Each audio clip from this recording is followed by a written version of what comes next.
مسیح یسوع کے نام میں آپ سب کو سلام۔ آئیے میرے ساتھ نکالیں مکاشفہ کی کتاب، چوتھے باب کو ہم دیکھیں گے۔ اچھا، اب جو باتیں ہیں وہ آسمان کی ہیں، یعنی یوحنا آسمان پر جاتا ہے اور زیادہ تر ہم حصہ دیکھیں گے کہ وہ وہاں پر ہی ہے اور بہت ساری جو رویائیں ہیں وہ دیکھتا ہے۔ آپ میں سے کبھی ویسے کوئی گیا آسمان پہ؟ کوئی خواب میں گیا ہو؟ اچھا، میں جب ہم چھوٹے تھے تو میں آپ کو تب کی بات بتاتا ہوں کہ ہم بڑا امپریس ہوتے تھے ان لوگوں سے جو مختلف کہانیاں لکھتے تھے۔ اور کہانیاں کیا کہ جی میں آسمان پر گیا، وہ اس سے کتاب بھی بڑی چلتی تھی، اے ٹرپ ٹو ہیون۔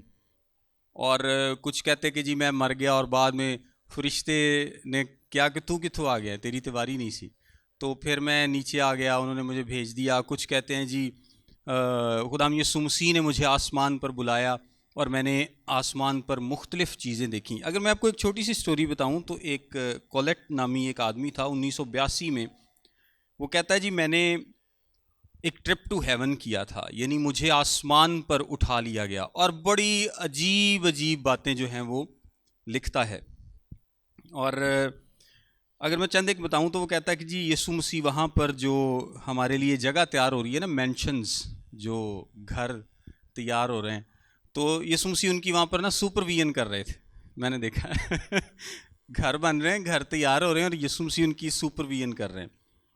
پھر وہ کہتا ہے کہ جی جتنی چیزیں زمین پر ہیں نا، خدا نے آسمان پر بھی وہی ساری بنائی ہیں، یعنی یہ کتے بلیاں یہ سارا کچھ آسمان پر بھی ہے، جتنی کریشن زمین پر ہے۔ بس یہ کہ وہاں پر جو کتے ہیں وہ بھونکتے نہیں ہیں، اور آپ جتنا مرضی کھا لیں لیکن آپ کو ٹوائلٹ جانے کی ضرورت نہیں پڑتی۔ ویسے یہ کانسیپٹ کہیں اور بھی ہے، ہمارے جو آس پاس لوگ رہتے ہیں ان کا بھی۔ تو وہاں پر ریکارڈ رومز، وہ کہتا ہے مختلف قسم کے ریکارڈز ہیں۔ ایک ریکارڈ روم وہ بتاتا ہے کہ جو بھی ہم نے فضول بات کی ہے نا، وہ اس ریکارڈ روم میں ریکارڈ کی جاتی ہے، اور بعد میں جب اس کا ہم سے حساب لے لیا جاتا ہے تو پھر اس کو ایک سمندر میں بہا دیا جاتا ہے۔ مطلب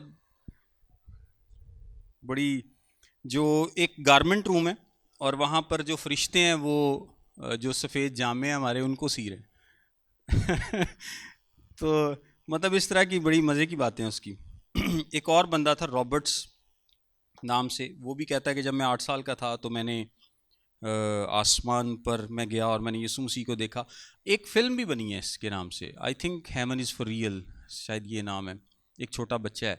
تو بہت ساری سٹوریز ہیں، بہت ساری سٹوریز گھڑی جاتی ہیں، بنائی جاتی ہیں، لیکن کوئی بھی شخص ایسا نہیں ہے جو آسمان پر گیا ہو اور جس نے وہاں پر کچھ دیکھا ہو، سوائے 2 اشخاص کے جن کا میں اب آپ کو بتانے لگا ہوں، جن کا کلام ہمیں بتاتا ہے یسوع مسیح کے علاوہ۔ اور یعنی وہ لوگ تھے، ایک کون تھا؟ پولس رسول۔ دوسرے کرنتھیوں میں وہ کیا بیان کرتا ہے کہ میں تیسرے آسمان تک اٹھایا گیا، لیکن اس نے وہاں پر وہ ایسی چیزیں دیکھی جن کا بیان کرنا جو ہے وہ مشکل ہے، بیان کرنا مشکل ہے، too wonderful to speak about.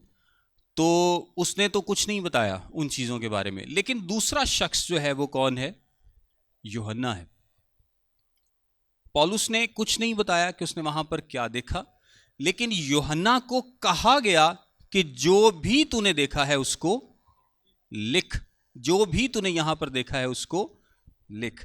سو یوحنا ایک ایسا شخص ہے جس کو آسمان پر اٹھایا گیا اور اس کو دکھایا گیا، بہت ساری چیزیں اس کو دکھائی گئیں، اور خداوند نے اس کو کہا کہ تو ان باتوں کو لکھ تاکہ سب کو پتہ چل سکے۔ آئیے میرے ساتھ دیکھیں چوتھے باب کی پہلی آیت سے،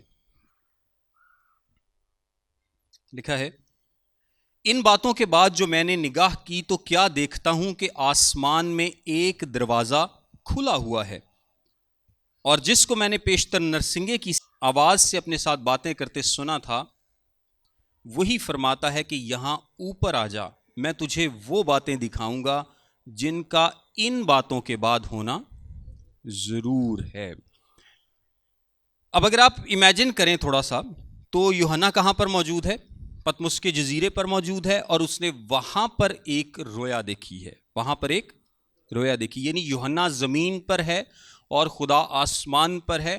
یسوع مسیح زمین پر اس کو نظر آتے ہیں، پہلی رویا میں یسوع مسیح زمین پر اس کو نظر آتے ہیں، اور پہلی آیت پر اگر آپ غور کریں تو 2 دفعہ لکھا ہے ان باتوں کے بعد، ایک آیت کے شروع میں اور ایک آیت کے آخر میں.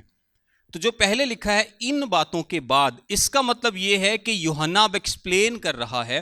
اور اکثر جب آپ دیکھیں گے نا کہ ان باتوں کے بعد جب یہ لکھا جائے گا تو اس کا مطلب ہے کہ کوئی ٹرانزیشن ہے، کوئی نئی چیز ہے، آگے کوئی نئی رویا ہے، کوئی نئی بات ہے، کوئی نئی بات شروع ہونے کو ہے. تو اب اس نے پہلی رویا دیکھ لی، اب وہ دوسری، بہت ساری رویا ہیں لیکن اب وہ دوسری رویا دیکھنے کو ہے. اور وہ کہتا ہے کہ ان باتوں کے بعد، یعنی جب اس نے پیچھے مڑ کر یسوع مسیح کو دیکھا تھا اور اس کو ڈسکرائب کیا تھا کہ وہ کیسا دکھتا ہے اور کیسے وہ اپنی کلیسیاؤں میں خدمت کر رہا ہے، اور پھر یسوع مسیح کے کہنے پر اس نے 7 خطوط جو اس کو بتائے گئے وہ لکھے.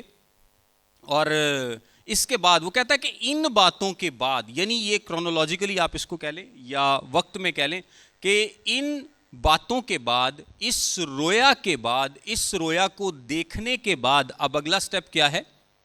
ان باتوں کے بعد جو میں نے نگاہ کی تو کیا دیکھتا ہوں کہ آسمان میں ایک دروازہ کھلا ہوا ہے. اس کا مطلب ہے کہ یوحنا نے آسمان پر نگاہ کی اور وہاں پر ایک دروازہ کھلا ہوا ہے.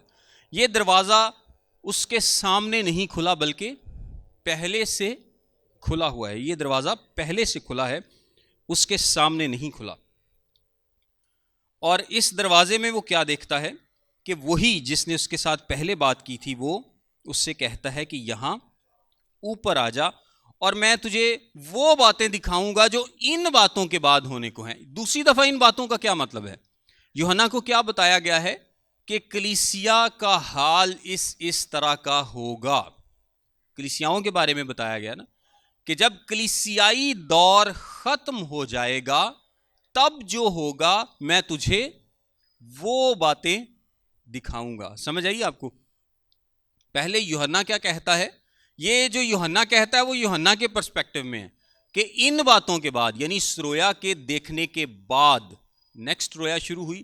اور یسوع مسیح کیا کہتے ہیں کہ تجھے وہ باتیں دکھاؤں گا جو ان باتوں کے بعد ہونے والی ہیں. مطلب کیا ہے کہ جو میں نے تجھے چرچ کے تعلق سے بتایا ہے کہ کلیسیا کیسی کیسی ہوگی، اس کے بعد جو ہوگا وہ باتیں میں تجھے دکھاؤں گا. سو یہ ان دونوں کا آپس میں فرق ہے. سو لکھا ہے کہ ان میں نے جو نگاہ کی تو کیا دیکھتا ہوں کہ آسمان میں ایک دروازہ کھلا ہے، اور جس کو میں نے پیشتر نرسنگے کی سی آواز سے اپنے ساتھ باتیں کرتے سنا تھا وہی فرماتا ہے کہ یہاں اوپر آ جا، یہاں اوپر آ جا. اچھا، یہ جو ٹرم ہے کم اپ ہیئر، اوپر آ جا، اس کو کچھ لوگ ریپچر کے ساتھ بھی ایکویٹ کرنے کی کوشش کرتے ہیں کہ یہ شاید ریپچر کا ذکر ہے. یہ ویسے یہ ایز اے فٹ نوٹ بتا رہا ہوں آپ کو کہ کیونکہ ریپچر کے لیے کوئی بالکل کلیئر کٹ جو پری ٹرائبلیشن ریپچر ہے، یعنی مصیبت سے پہلے کلیسیا اٹھائی جائے گی، جو لوگ اس کو مانتے ہیں وہ اس کو بھی بیسیکلی بعض اوقات یوز کرنے کی کوشش کرتے ہیں کہ یسوع مسیح نے کہا یہاں اوپر آ جا، لیکن یہ آیت اس کے لیے فٹ نہیں بیٹھتی. اب اگر آپ تھوڑا سا ایزیوم کریں یوحنا کی جگہ پر، تو وہ آسمان پر گیا ہے، یسوع مسیح نے اس کو واپس بلایا ہے، اور یوحنا کیا کہتا ہے کہ میں روح میں آ گیا. دوسری آیت میں کیا لکھا ہے؟ فوراً میں روح میں آ گیا. یعنی وہ اس وقت پتمس کے جزیرے میں کھڑا ہے اور اس کو ایک آسمان پر دروازہ کھلا نظر آیا. ٹھیک ہے، اور جس نے اس سے باتیں زمین پر کی تھیں اب وہ کہاں پر ہے؟ آسمان پر ہے. تو یہ دیکھیں کتنا یہ سپیڈی پروسیس ہے. اور یوحنا بھی ایسے آسمان پر ہوگا، اس میں کوئی سپیڈ لمٹ نہیں ہے کہ جی وہ اتنی جلدی سے اڑ کے آسمان پر چلا گیا. وہ ایسے آسمان پر گیا جیسے ہی یسوع مسیح نے کہا تو یہاں اوپر آ جا، لکھا ہے کہ میں فوراً روح میں آ گیا، پاک روح کے کنٹرول میں آ گیا، ایک ایسی سٹیٹ میں آ گیا، ٹرانسینڈنٹ سٹیٹ میں آ گیا کہ جس طرح آپ اس کو ایکسپلین اس طرح سے کر سکتے ہیں کہ جس طرح انسان وقت اور خلا کی قید سے نکل جاتا ہے. ٹھیک ہے، وقت اور خلا کی قید سے، اس دنیا کے جو حدود و قیود ہیں، جس طرح ہم سب لوگ کیا ہیں، ہم وقت میں، خلا میں، مادے میں، ہم ان چیزوں میں قید، ہم ان سے باہر نہیں نکل سکتے، ہم وقت سے باہر نہیں نکل سکتے. ٹھیک ہے، ہم خلا سے باہر نہیں نکل سکتے. سو یہ وہ وقت اور خلا کی قید سے نکل جاتا ہے اور خدا اس کو آسمان پر بلا لیتا ہے. فوراً میں روح میں آ گیا اور کیا دیکھتا ہوں کہ آسمان پر ایک تخت رکھا ہے. مکاشفہ کو میں تھوڑا سا یہاں پر آپ کو اس کا بریک اپ بتاؤں تو جو پہلا، دوسرا اور تیسرا باب ہے جہاں ہم چرچ کے بارے میں سیکھتے ہیں، چوتھا اور پانچواں باب ہم آسمان پر ایک تخت اور اس کے آس پاس کیا ہے اس کے بارے میں سیکھتے ہیں. آسمان پر کیا ہے اس کے بارے میں سیکھتے ہیں. پھر چھٹے باب سے لے کر 19ویں باب تک ہم عدالت کو دیکھتے ہیں، خدا کی عدالت کو دیکھتے ہیں. اور پھر 20ویں باب میں ہم 1000 سالہ بادشاہی، اور پھر 21ویں اور 22ویں باب میں ہم ابدی حالت کو دیکھتے ہیں. یعنی پہلے باب میں ایک انٹروڈکشن ہے، اور دوسرے اور تیسرے باب میں کلیسیاؤں کو لکھے گئے خطوط ہیں، اور چوتھے باب میں اور پانچویں باب میں، چوتھے باب میں جو سب سے زبردست بات ہے، 11 آیات پہ یہ مشتمل باب ہے، وہ ہے خدا کا تخت. خدا کے تخت کو ڈسکرائب کیا گیا ہے چوتھے میں. اور پانچویں میں جو زبردست بات سیکھنے والی ہے وہ کیا ہے؟ خدا کا برہ. پانچویں باب میں خدا کا برہ ہے جس کے بارے میں ہم سیکھتے ہیں. اور اس کے بعد چھٹے باب سے لے کر 19ویں باب تک مصیبت ہے، ایذا رسانی ہے، اور خدا کا غضب ہے جو اس دنیا پر نازل ہوتا ہے. اور اس کے بعد کیا ہے؟ 20ویں باب میں 1000 سالہ بادشاہی ہے. اور پھر 21ویں اور 22ویں باب میں ہم کیا دیکھتے ہیں؟ ابدی حالت کو. چوتھے باب کا مرکزی خیال کیا ہے؟ خدا کا تخت. چوتھے باب میں خدا کے تخت کو ہم دیکھتے ہیں. اچھا، وہ تخت کو اب اپنے لحاظ سے ایکسپلین کرنے کی کوشش کرتا ہے. جس طرح سے وہ تخت کو دیکھتا ہے یوحنا، اب وہ آسمان پر ہے اور وہ کہتا ہے کہ میں وہاں پر کیا دیکھتا ہوں؟ ایک تخت کو دیکھتا ہوں. دوسری آیت میں کیا لکھا ہے؟ آسمان پر ایک تخت رکھا ہے اور اس تخت پر کوئی بیٹھا ہے. تخت بیسیکلی آپ کو پتا ہے کہ اختیار کو ظاہر کرتا ہے. اور یہ جو بیٹھنا ہے یہ کوئی ریسٹ والا بیٹھنا نہیں ہے، یہ کوئی ریسٹنگ پوزیشن نہیں ہے کہ جی کوئی آرام سے وہاں پر بیٹھا ہوا ریسٹ کر رہا ہے. نہیں، یہ بیٹھنا کس چیز کو ظاہر کرتا ہے؟ ڈومینین کو، اختیار کو. کوئی ہے جو کائنات کو چلا رہا ہے، کوئی ہے جو تخت پر بیٹھا ہوا ہے، کوئی ہے جو بیٹھا سارے معاملات کو دیکھ رہا ہے، سارے معاملات کو چلا رہا ہے. ایسا نہیں ہے جس طرح ایتھیسٹ اور باقی ساری دنیا اور سائنس کے بہت سارے لوگ کہتے ہیں کہ جی یہ دنیا تو خود ہی چلتی جا رہی ہے، اس دنیا کا تو دیکھیں جی کوئی مالک، کوئی بھی ایسا بندہ نہیں ہے، کوئی بھی ایسی شخصیت نہیں ہے، کوئی بھی ایسا خدا نہیں ہے جو اس کو چلاتا ہو. لیکن یوحنا کیا بیان کرتا ہے کہ آسمان پر ایک ہے جو تخت پر بیٹھا ہوا ہے. تیسری آیت میں لکھا ہے، اور جو اس پر بیٹھا ہے وہ سنگ یشب اور عقیق سا معلوم ہوتا ہے، اور اس تخت کے گرد زمرد کی سی ایک دھنک معلوم ہوتی ہے. اچھا، مکاشفہ کی کتاب میں پتھروں کا ذکر بار بار آئے گا، بار بار پتھروں کا ذکر آئے گا، اور ان کی جو سگنیفیکنس ہے وہ بعض اوقات ہم عام طور پر پتھر سے دیکھ سکتے ہیں کہ اس پتھر کی کیا سگنیفیکنس ہے، اور بعض اوقات وہ کلام میں بھی بیان کی گئی ہے کہ اس کی کیا سگنیفیکنس ہے، یہ کس طرح کا دکھتا تھا. کیونکہ آپ کو پرانے عہد میں بھی پتھروں کا ذکر ملتا ہے، خاص طور پر جو کاہن تھا اس کے سینہ بند میں 12 پتھر تھے. اس کے علاوہ جو نئے یروشلیم کی جو بنیاد ہے اس میں آپ پتھروں کو دیکھتے ہیں، یہاں پر آپ پتھروں کو دیکھتے ہیں، آپ کو پتھروں کے بہت سارے ذکر ملتے ہیں. یہاں پر جو یوحنا بیان کرتا ہے وہ تخت پر جو بیٹھا ہوا اس کی، وہ تخت کی نہیں، جو تخت پر بیٹھا ہوا ہے اس کو بیان کرتا ہے کہ وہ کیسا دکھتا ہے. تو اب خدا نے 2 طریقے سے یوحنا پر اپنے آپ کو ظاہر کیا ہے. سب سے پہلا کون سا ہے؟ سنگ یشب، اور دوسرا کون سا ہے؟ عقیق. سنگ یشب کے بارے میں اگر دیکھیں تو یہ ڈارک گرین کلر کا ہوتا ہے اور یہ ٹرانسپیرنٹ نہیں ہوتا. ٹھیک ہے، سنگ یشب جو ہے یہ ڈارک گرین کلر کا ہوتا ہے، نارملی ڈارک گرین کلر کا ہوتا ہے، اور یہ اوپیک ہوتا ہے، یعنی یہ ٹرانسپیرنٹ نہیں ہے. جس طرح ہیرا نہیں ہوتا ٹرانسپیرنٹ یا کرسٹل کلیئر، اس طرح کا نہیں ہوتا. لیکن مکاشفہ ہی کی کتاب اس کو بیان کرتی ہے کہ یہ جو پتھر ہے یہ کس طرح کے، کیونکہ اس کے ساتھ جو دوسرا پتھر ہے جس کو عقیق لکھا گیا ہے یا جو سارڈین ہے یا جس کو روبی بی بولتے ہیں، یہ مختلف اس کے نام ہیں. اور اس کا جو کلر ہے وہ آگ کی طرح کا لال ہے یا خون کی طرح کا لال. تو علماء اس بات کا خیال کرتے ہیں کہ جی یہ کوئی کمبینیشن اتنا اچھا نہیں بنتا، خون کی طرح کا لال کلر ایک اور دوسرا ڈارک گرین کلر، تو یہ کوئی اتنا اچھا کمبینیشن نہیں بنتا. لیکن اگر آپ اسی پتھر کی ایکسپلینیشن تھوڑی سی مکاشفہ ہی میں دیکھ لیں، آئیے میرے ساتھ دیکھیں. 21ویں باب 11ویں آیت میں لکھا ہے، اس میں خدا کا جلال تھا اور اس کی چمک نہایت قیمتی پتھر یعنی اس یشب کی سی تھی جو بلور کی طرح شفاف ہو. جو بلور کی طرح شفاف ہو، اس کا مطلب پتہ ہے کیا ہے انگریزی میں؟ Crystal clear. یہ آپ کو زیادہ سمجھ آئے گا. کرسٹل کلیئر یعنی یہ جو یشب ہے یہ کیسا ہے دکھنے میں؟ کرسٹل کلیئر ہے، جو کہ روشنی کو منعکس کر سکتا ہے. کرسٹل کلیئر یہ شنگ یشب ہے. اور اب اس کمبینیشن کے ساتھ اگر آپ دیکھیں تو دوسرا جو کلر ہے جس کو ہم عقیق بولتے ہیں، عقیق سا معلوم ہوتا ہے، وہ کیا ہے؟ فائری ریڈ کلر، یعنی وہ آگ کی طرح کا، خون کی طرح کا لال رنگ کا پتھر ہے.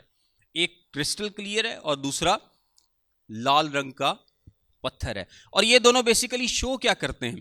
جو کرسٹل کلیئر یشب کا پتھر ہے یہ خدا کی ہولینس کو، اس کی وزڈم کو، اس کی پاور کو، اس کی ذات کے تمام ایٹریبیوٹس کو ظاہر کرتا ہے. اس کی ذات کے تمام ان ایٹریبیوٹس کو ظاہر کرتا ہے جس میں غصہ یا غضب نہیں ہے. اور جو فائری ریڈ کلر ہے یہ کس کو ظاہر کرتا ہے؟ اس کے غضب کو، اس کے غصے کو، اس کے غضب کو اور اس کے غصے کو. اگر آپ پکچر تھوڑی سی ایزیوم کر کے دیکھیں تو وہ خدا کو کیسے دیکھتا ہے؟ خدا کے رحم کو دیکھتا ہے، اس کی مرسی کو دیکھتا ہے، اس کی وزڈم کو، اس کی پاور کو، اس کی گریس کو اور اس کی گڈنس کو دیکھتا ہے. اور ساتھ میں وہ اس کے غضب کو بھی دیکھتا ہے. خدا اگر رحیم ہے تو وہ غضب بھی کرتا ہے. یہ دونوں باتیں اس کی ذات میں موجود ہیں. اور ایک تیسری چیز بھی ہے، لیکن اور اس تخت کے گرد زمرد کسی ایک دھنک معلوم ہوتی ہے. اب دھنک کیا ہوتی ہے بیسیکلی؟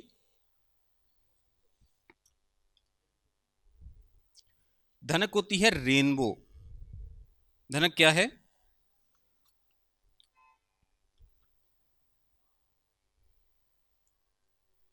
اچھا، یہ جو زمرد ہے یہ بھی بیسیکلی ہرے رنگ کا ہوتا ہے، ٹھیک ہے؟ اور جو دھنک ہے یہ ہرے رنگ کی تو نہیں ہوتی، وہ تو 7 رنگوں پر مشتمل ہوتی ہے. سو مے بی کہ جو ہرا رنگ تھا وہ اس میں لائٹ گرین، یہ جو زمرد ہے لائٹ گرین ہے، مے بی کہ یہ اس میں زیادہ پرومیننٹ تھا. لیکن یہ دھنک ظاہر کس چیز کو کرتی ہے؟ پیدائش کی کتاب اس کے 9ویں باب کی اور 13ویں آیت کے مطابق یہ خدا کی وفاداری اور اس کے عہد کا، رحم کا نشان ہے. یہ اس کی مرسی کو ظاہر کرتی ہے. اگر آپ پوری پکچر دیکھیں کہ اس کو خدا کس طرح کا دکھا ہے، جو تخت پر بیٹھا ہے وہ کس طرح کا دکھا ہے؟ یشب سا، ہولینس، گڈنس، مرسی، کائنڈنس، ہر خدا کی ذات کی خصوصیت. اور ساتھ میں کس طرح کا دکھا ہے؟ وہ خدا جو غضب بھی کرتا ہے، جو انصاف بھی کرتا ہے.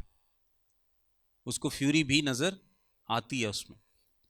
لیکن تخت کے اوپر کیا ہے؟ ایک دھنک ہے، یعنی مرسی، رحم، وفاداری.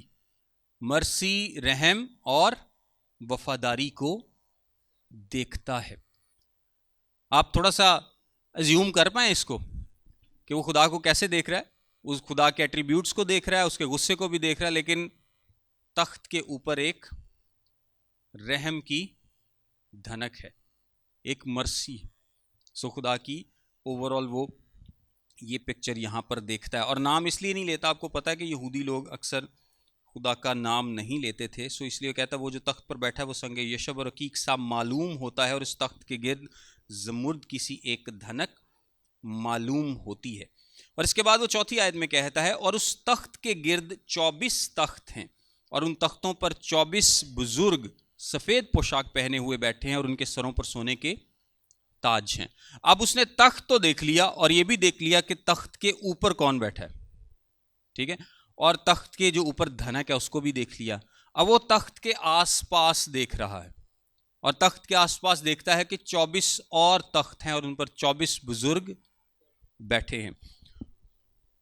اور یہ جو ہے یہ 24 بزرگوں والا سوال جو ہے نا, یہ بہت ہی کامن سوال ہے مکاشفہ کی کتاب میں سے, اور اس کے اوپر بڑے اندازے بھی لگائے جاتے ہیں, ہم کچھ پر غور بھی کرتے ہیں بھی. اچھا, پہلا آپشن یہ ہے کہ کچھ لوگوں کا خیال ہے کہ یہ جو 24 بزرگ ہیں یہ فرشتے ہیں, ٹھیک ہے. ایک بڑا کامن سا مطلب خیال پایا جاتا ہے کہ یہ 24 فرشتے ہیں, لیکن یہاں پر نا کچھ باتیں پوری نہیں اترتی, اس پر غور کیجئے گا. یہاں پر فرشتوں کے تعلق سے کچھ باتیں پوری نہیں اترتی. ایک تو فرشتوں کو تختوں پر بیٹھے نہیں دکھایا گیا, ٹھیک ہے, تختوں پر بیٹھے نہیں بتایا گیا. آپ جب کلام مقدس میں دیکھتے ہیں تو فرشتے کیا ہیں, وہ خدمت گزار روحیں ہیں. یا تو وہ کوئی پیغام لے کے آ رہے ہیں, جا رہے ہیں, کھڑے ہیں, ہوور کر رہے ہیں, یا کچھ نہ کچھ کر رہے ہیں. آپ کو کوئی نہ کوئی ایکٹیویٹی ان میں نظر آئے گی. ایسا کلام مقدس میں نظر نہیں آتا کہ فرشتے جو ہیں وہ تختوں پر بیٹھے ہوں. عبرانیوں کی کتاب اس کے پہلے باب کی 14ویں آیت, یسایہ کی کتاب اس کا 6 باب, اور متی 18 باب 10ویں آیت کے حوالے جو ہے یہ آپ دیکھ سکتے. ایک اور بات, 4 آیت میں لکھا ہے کہ وہ سفید پوشاک پہنے ہیں, ٹھیک ہے. فرشتے جو ہیں وہ ان کو وائٹ تو دکھایا گیا ہے اکثر, اور نور کے ساتھ ان کی آمد کو یا تجلی کے ساتھ روشنی کے ساتھ دکھایا گیا. لیکن یہ جو سفید پوشاک پہننے والا کانسیپٹ ہے یہ خاص طور پر کس کے لیے ہے؟ مقدسین کے لیے ہے. یہ خاص کس کے لیے ہے؟ مقدسین کے لیے ہے. اور یہ جو تاج ہے, ایک اور بات ہے کہ یہاں پر جو ان کو تاج پہنایا گیا ہے یہ ڈائیڈما نہیں ہے جو کہ ایک بادشاہ کا تاج ہوتا ہے, یہ اسٹیفنوس ہے, یعنی ایک فاتح کا تاج ہے. فاتح کا تاج مطلب وکٹرز کراؤن ہے. یہ ایک ایسا تاج ہے جو کسی کو فتح کرنے کے بعد, کسی چیز کو فتح کرنے کے بعد دیا جاتا ہے. سمجھ رہے ہیں اس بات کو؟ اور فرشتوں کی بے شک لڑائی ہے, ابلیسی قوتوں کے ساتھ ان کی لڑائی ہے, لیکن ان کی کوئی ذاتی لڑائی نہیں ہے, یا کوئی ذاتی سٹرگل ہے فرشتوں کی. ان کی کوئی ذاتی سٹرگل نہیں ہے, ان کی کوئی ذاتی لڑائی نہیں ہے. جس طرح کہ ایک انسان کی ذاتی سٹرگل ہے, ذاتی لڑائی ہے گناہ کے ساتھ. اس جسم میں انسان کی ذاتی سٹرگل ہے, ذاتی لڑائی ہے گناہ کے ساتھ, لیکن فرشتوں کی ذاتی سٹرگل نہیں ہے. وہ خدا کی طرف سے جنگ ضرور لڑتے ہیں لیکن وہ ذاتی سٹرگل نہیں ہے. اس لیے یہ جو فاتح کا تاج ہے, وکٹرز کراؤن ہے, یہ بھی فرشتوں کے لیے نہیں ہے. اچھا, اور ایک اور بات ہے کہ یہ بزرگ ہیں, تو آپ کو پتا ہے فرشتوں کے لیے ایج کا ذکر نہیں کیا گیا. ایج کا ذکر نہیں ہے کہ کوئی فرشتہ مطلب عمر میں بڑا ہے اور کوئی عمر میں چھوٹا ہے. بہرحال یہ ڈفرنٹ قسم کے پوائنٹس ہیں جو کہ یہ بتاتے ہیں کہ یہ فرشتے نہیں ہو سکتے, یہ کوئی اتنا مضبوط اندازہ نہیں ہوگا. اچھا, کچھ لوگ کہتے ہیں کہ یہ جو 24 بزرگ ہیں یہ اسرائیل کو ریپرزینٹ کرتے ہیں. کچھ لوگ کہتے ہیں 24 بزرگ اسرائیل کو ریپرزینٹ کرتے ہیں, لیکن اسرائیل ابھی ہم کہاں پر ہیں؟ 4 باب میں. ایسا ہی ہے, آپ تھوڑا سا ٹائم لائن کو ذہن میں رکھیے گا کہ ہم 4 باب میں موجود ہیں, یعنی زمین سے آسمان پر گئے اور ابھی تو اس نے تخت کو دیکھا ہے, اس کے بعد وہ برے کو دیکھے گا, پھر مہریں اور باقی ساری جو آفتیں ہیں وہ آہستہ آہستہ ہوں گی, پھر اینڈ پر 1000 سالہ بادشاہی, اور یہ ساری باتیں بعد میں ہوں گی. ابھی اسرائیل بچایا نہیں گیا, نہ 1,44,000 آئے ہیں, نہ اسرائیل ابھی بچایا گیا ہے. یہ اس سے پہلے کی ڈسکرپشن ہے.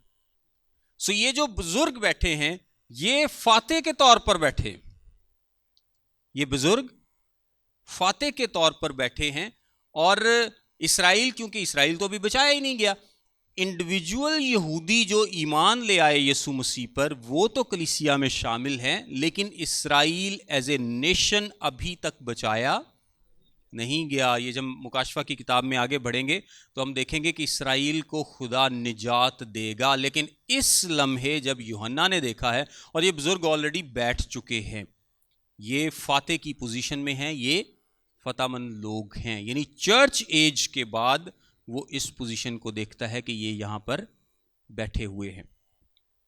کچھ لوگ کہتے ہیں کہ یہ 12 جو ہیں اسرائیل کو ریپرزینٹ کرتے ہیں اور 12 کلیسیا کو ریپرزینٹ کرتے ہیں۔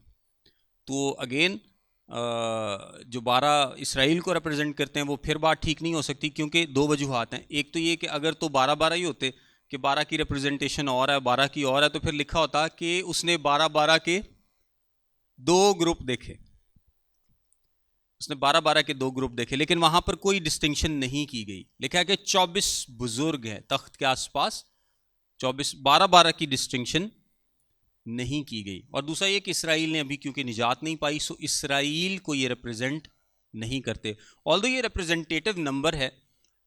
ہم دیکھتے ہیں کہ پہلے تواریخ کی کتاب میں 24ویں باب میں داؤد نے کاہنوں کے کتنے فریق بنائے تھے؟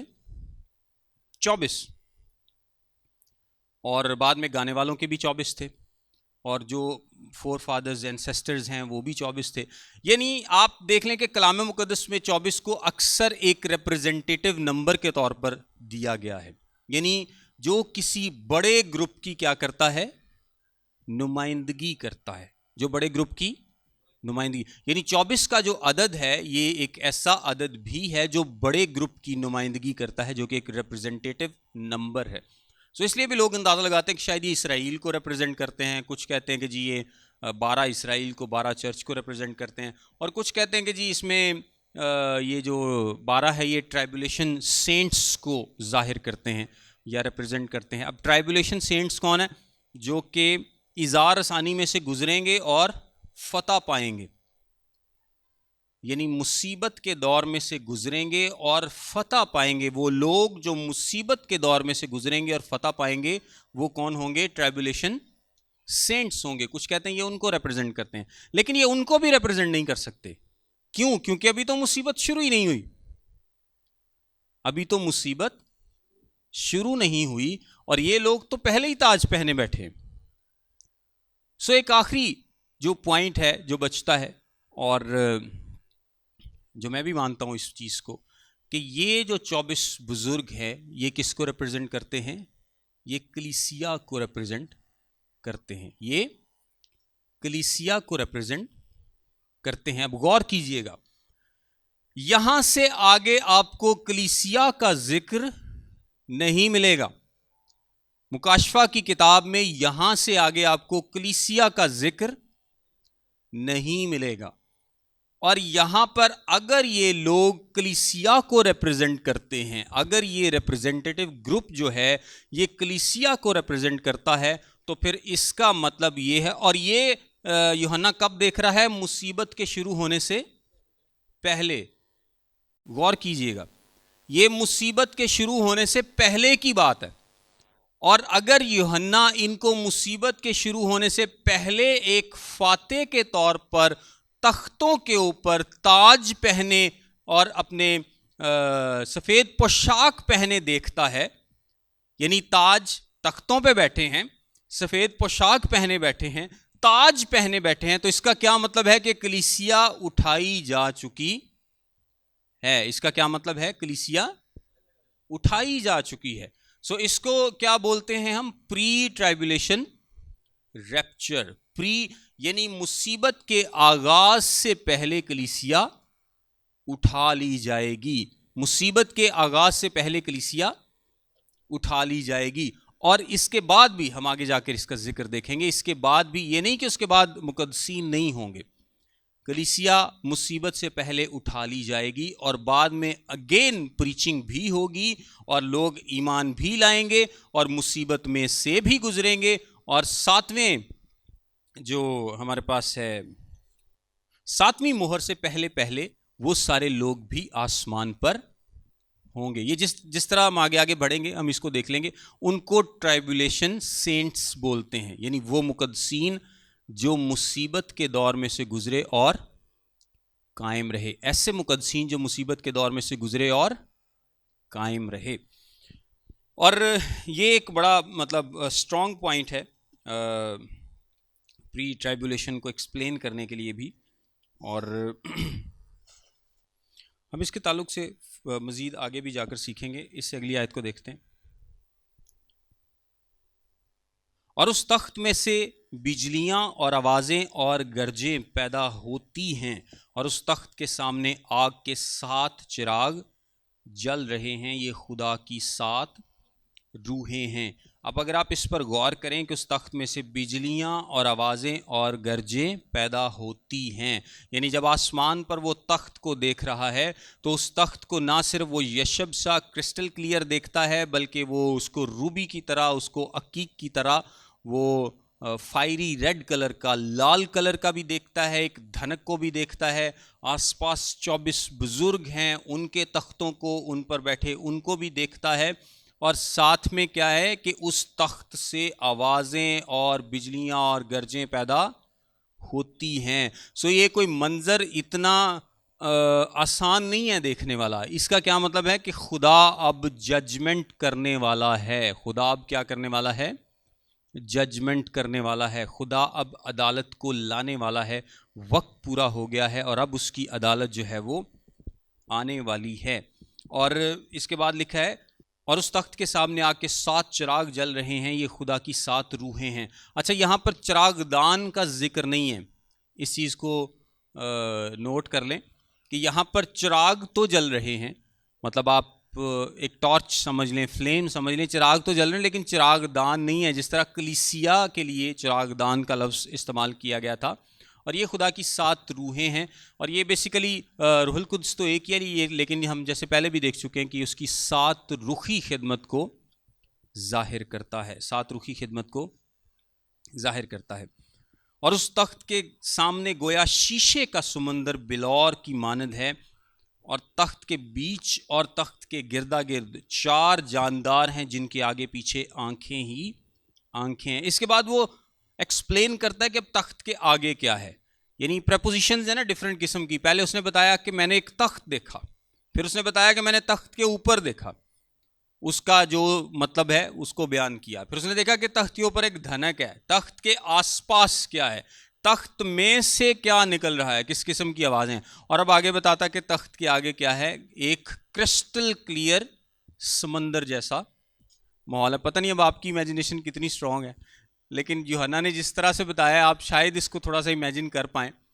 اور خیر آگے جا کے بھی ہم اس کو اور کوشش کریں گے کہ سمجھ سکیں امیجن کر کے کہ کس طرح کا یہ منظر یا سین ہو سکتا ہے. اور وہاں پہ لکھا ہے کہ اس کے گردا گرد 4 جاندار ہیں جن کے آگے پیچھے آنکھیں ہی آنکھیں ہیں. اور یہ جو جاندار ہیں اور ان کی جو مختلف صورتیں ہیں اور یہ کیا کرتے ہیں، کیا کہتے ہیں، اس کے تعلق سے ہم نیکسٹ کلاس میں دیکھیں گے. آج ہم یہاں پہ اس کو کلوز کریں گے. جی خداوند آپ کے ساتھ ہو، آپ کو برکت دے.